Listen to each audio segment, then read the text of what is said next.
Mr. Rude.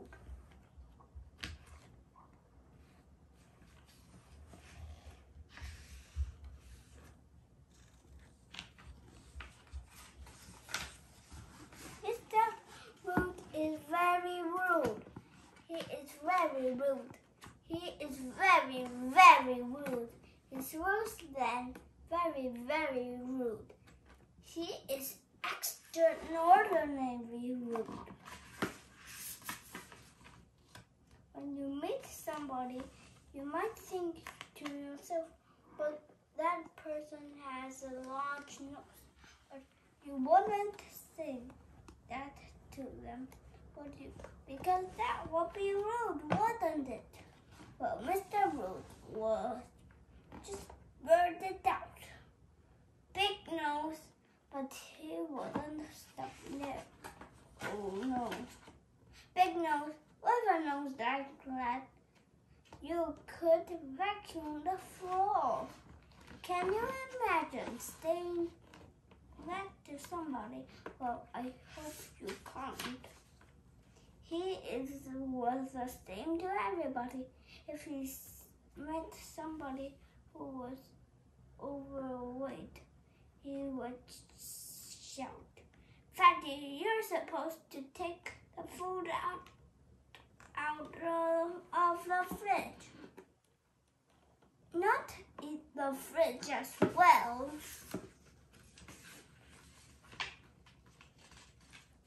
When he was driving along in his car, he would yell rude things at the people he passed by.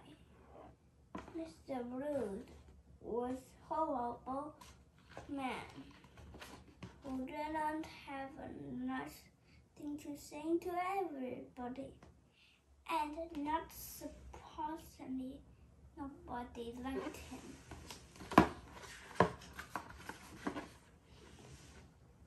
One day, Mr. Rude met little Miss Tiny, or not so much met as nearly totally on her. Good morning, little Miss Tiny. Look at the size of you, explained Mr. Rude. Squish. You're so tiny, I could squish you under my thumb. Poor little Miss Tiny burst into tears and ran home. Behind a tree on the other side of the land, Mr. Happy looked anything but happy. He heard everything.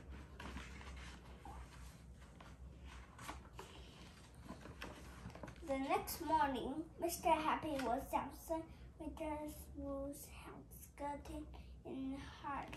Mr. Happy knocked on Mr. Rude's front door. "Go away," shouted Mr. Rude. Mr. Happy knocked again. Mr. Rude opened the door. "Can't you read?" said Mr. Rude, pointing to his doormat.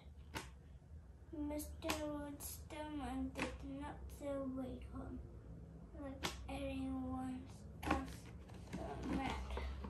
Mr. Rude has crossed out "Welcome" land in the large black letters had read it "Go away" underneath.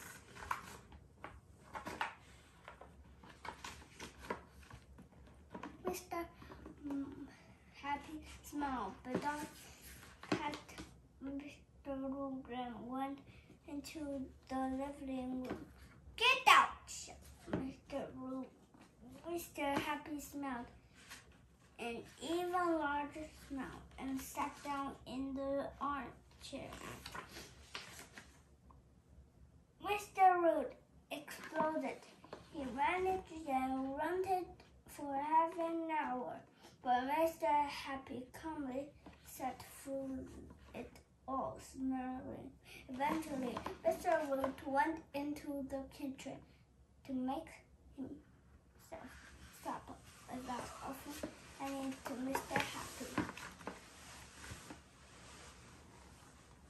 After supper, Mr. Wu rented and waited for a full hour, but whenever Mr. Wu called him, Mr. Happy took no notice. Finally, Mr. Wu turned out the lights and went upstairs without offering Mr. Happy a bed for the night.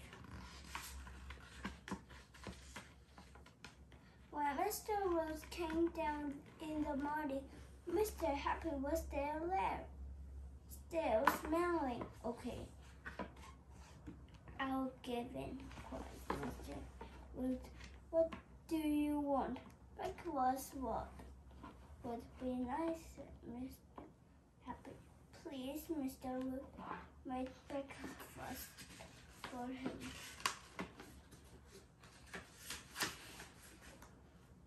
It was the first time in Mr. Root's life that he had ever done anything for somebody else.